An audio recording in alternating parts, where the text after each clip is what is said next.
नमस्कार शेतकरी बांधवांनो, ॲग्रिकल्चर हवामान या यूट्यूब चॅनलवर स्वागत आहे. मित्रांनो, मान्सूननं संपूर्ण महाराष्ट्र व्यापलेला आहे.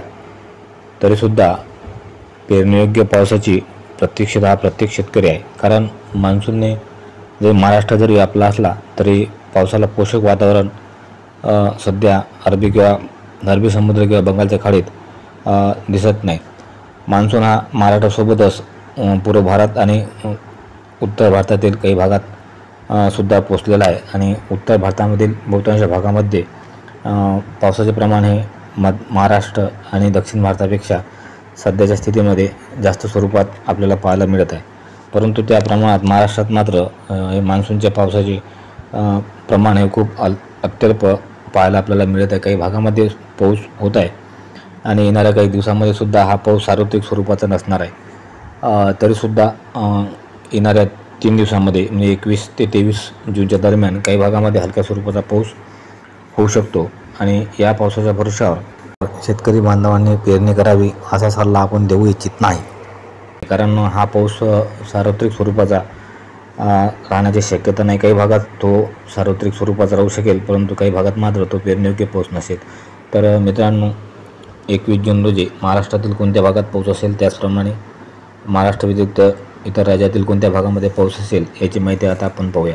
मित्रांनो, 21 जून रोजी महाराष्ट्रातील रत्नागिरी, सातारा, सांगली, मुंबई, पुणे या भागामध्ये मध्यम ते भारी स्वरूपाचा पाऊस राहण्याची शक्यता आहे. त्याचप्रमाणे नाशिक, धुळे, जळगाव आणि पाचोळा या भागामध्ये पेरणीयोग्य पाऊस होण्याची शक्यता आहे.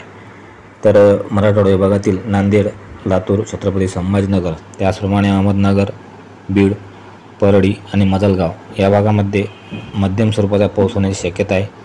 काही भागामध्ये पाऊस तर काही भागामध्ये उघडीक राहण्याची शक्यता आहे. त्याचप्रमाणे पश्चिम विदर्भातील अकोला, शेगाव, अमरावती, वाशिम, कारंजा, नेर, दारवा, डिग्रस, पुसद आणि पांढरकवडा या भागामध्ये हलका ते मध्यम स्वरूपाचा पाऊस होण्याची शक्यता आहे. काही भागामध्ये तो जास्त स्वरूपाचा सुद्धा राहण्याची शक्यता आहे.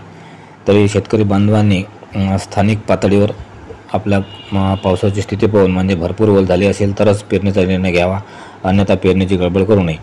मित्रांनो, 21 जून रोजीच पूर्व विदर्भात सुद्धा म्हणजे पूर्व विदर्भातील नागपूर, चंद्रपूर, ताडोबा, गोंदिया आणि भंडारा या भागात सुद्धा हलका ते मध्यम स्वरूपाचा पाऊस राहण्याची शक्यता आहे. मित्रांनो, 21 जून रोजी गुजरातीलमधील बहुतांश भागामध्ये मध्यम ते भारी स्वरूपाचा पाऊस राहण्याची शक्यता आहे.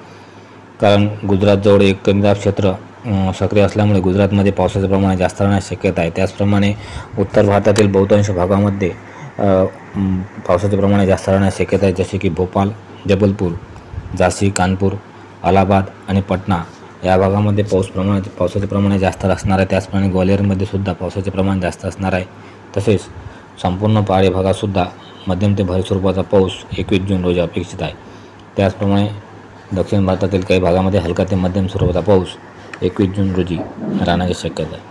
मित्रांनो, 22 जून रोजीसुद्धा महाराष्ट्रातील काही भागामध्ये पुन्हा हलका ते मध्यम स्वरूपाचा पाऊस तर काही भागामध्ये भारी स्वरूपाचा पाऊस राहण्याची शक्यता आहे. जसे की रत्नागिरी, सातारा, मुंबई, पुणे, नाशिक, मालेगावच्या काही भागातनी हलका ते मध्यम स्वरूपाचा पाऊस राहण्याची शक्यता आहे. त्याचप्रमाणे कराड, जळगाव, धुळे येथेसुद्धा मध्यम ते भारी स्वरूपाचा पाऊस राहण्याची शक्यता आहे. त्याचप्रमाणे मराठवाडा विभागातील नांदेड, लातूर, परभणी, बीड, जालना, छत्रपती संभाजीनगर, अहमदनगर आणि हिंगोली या भागातसुद्धा हलका ते मध्यम स्वरूपाचा पाऊस होण्याची शक्यता आहे. काही भागामध्ये तो पेरणीयोग्य पाऊससुद्धा राहू शकतो. त्याचप्रमाणे पश्चिम विदर्भातील शेगाव, अकोला, अमरावती, दर्यापूर, अचलपूर, वाशिम, कारंजा, यवतमाळ, दारवा, डिग्रस, पुसद, नेर, बाभुळगाव आणि वर्धा या परिसरामध्ये हलका ते मध्यम स्वरूपाचा पाऊस होण्याची शक्यता आहे. त्याचप्रमाणे पूर्व विदर्भातील नागपूर, भंडारा, गोंदिया, चंद्रपूर आणि देसाईगंज या भागामध्ये मध्यम ते भारी स्वरूपाचा पाऊस 22 जून रोजी अपेक्षित आहे. मित्रांनो, 22 जून रोजीच महाराष्ट्राव्यतिरिक्त इतर राज्यात सांगत झाल्यास इंदोर, भोपाळ, जबलपूर, सिंगोर्ली, कोरबा या भागामध्ये भारी स्वरूपात पाऊस राहण्याची शक्यता आहे. त्याचप्रमाणे रूरकेला, अंबिकापूर, धनबाद, राजशाही आणि पाटणा या ठिकाणी मध्यम ते भारी स्वरूपाचा पाऊस राहण्याची शक्यता आहे. त्याचप्रमाणे भुवनेश्वर, विशाखापट्टणम, या पूर्व किनाऱ्यावर सुद्धा वादळी स्वरूपाचा पाऊस राहण्याची शक्यता आहे. तसेच दक्षिण भारतातील कर्नाटक आणि केरळमध्ये काही भागामध्ये हलका ते मध्यम स्वरूपाचा पाऊस 22 जून रोजी राहण्याची शक्यता आहे. मित्रांनो, 23 जून रोजी सुद्धा महाराष्ट्रातील काही भागामध्ये हलका ते मध्यम स्वरूपाचा पाऊस राहण्याची शक्यता आहे. जसे की रत्नागिरी, सातारा, सांगली, कोल्हापूर या भागांमध्ये हलका ते मध्यम स्वरूपाचा पाऊस राहण्याची शक्यता आहे. त्याचप्रमाणे मुंबई, पुणे, नाशिक आणि जळगाव या परिसरामध्ये सुद्धा हलका ते मध्यम स्वरूपाचा पाऊस राहण्याची शक्यता आहे. तसेच मराठवाडा विभागातील नांदेड, छत्रपती संभाजीनगर, अहमदनगर, परभणी, बीड आणि लातूर या भागामध्ये हलका ते मध्यम स्वरूपाचा पाऊस राहण्याची शक्यता आहे. तर पश्चिम विदर्भातील खामगाव, अकोला, अकोट, अमरावती, दर्यापूर, अचलपूर, मोर्शी, वरुड, वाशिमचा काही भाग, त्याचप्रमाणे यवतमाळचा काही भाग आणि वर्धा या भागामध्ये हलका ते मध्यम स्वरूपाचा पाऊस राहण्याची शक्यता आहे. त्याचप्रमाणे पूर्व विदर्भातील नागपूर, भंडारा, गोंदिया, चंद्रपूर, गडचिरोली आणि देसाईगंज या भागामध्ये सुद्धा हलका ते मध्यम स्वरूपाचा पाऊस राहण्याची शक्यता आहे. मित्रांनो, 23 जून रोजी महाराष्ट्राव्यतिरिक्त इतर राज्यात म्हणजे उत्तर भारतातील बहुतांश भागात जसे की जबलपूर, जयपूर, कोटा, हिसार, सिरसा या भागामध्ये भारी स्वरूपात पाऊस होण्याची शक्यता आहे. त्याचप्रमाणे इंदोर, भोपाळ आणि जबलपूर या ठिकाणीसुद्धा भारी स्वरूपात पाऊस होण्याची शक्यता आहे. तसेच कोरबा, रूरकेला, धनबाद, कोलकाता, पटना आणि राजशाही या भागातसुद्धा मध्यम ते भारी स्वरूपाचा पाऊस होण्याची शक्यता आहे. त्याचप्रमाणे पूर्व किनाऱ्यावरील भुवनेश्वर आणि विशाखापट्टणम येथेसुद्धा वादळी स्वरूपाचा पाऊस होण्याची शक्यता आहे. त्याचप्रमाणे दक्षिण भारतातील हुबळी, बंगळुरू आणि कोइंबतूर या भागामध्ये सुद्धा वादळी स्वरूपाचा पाऊस होण्याची शक्यता आहे. मित्रांनो, दिनांक 21 ते 23च्या दरम्यान हा पाऊस सर्वत्रिक किंवा सर्वदूर होण्याची शक्यता नाही. मोजक्याच भागात हा पाऊस होण्याची शक्यता आहे. त्यामुळे शेतकरी बांधवांनी पेरणीचा निर्णय घेताना सर्व प्रसिद्धीचा निर्णय म्हणजे आपल्याकडे असणाऱ्या पाण्याची उपलब्धता, पाण्याची व्यवस्था असेल तरच पेरणीचा निर्णय घ्यावा. तसेच जमिनीत भरपूर ओल असेल, जवळपास 100 मिलीमीटर पाऊस झाला असेल आणि जमीन भरपूर ओल असेल तरच पेरणीचा निर्णय घ्यावा.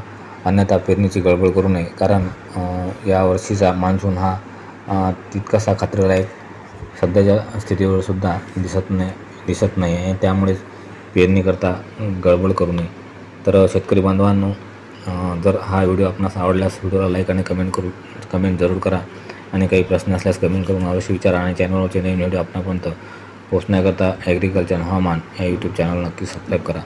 तर शेतकरी बांधवांनो, गेली 7 ते 8 दिवसापासून हवामानाच्या अंदाजाबाबत आपण व्हिडिओ आपल्या चॅनलवर टाकू शकलो नाही. त्याबद्दल सर्व शेतकरी बांधवांची आणि यूट्यूब चाहत्याची मी दिलगिरी व्यक्त करतो आणि आपण आपल्या चॅनलला देत असलेल्या प्रतिसादाबद्दल आपले मनपूर्वक धन्यवाद.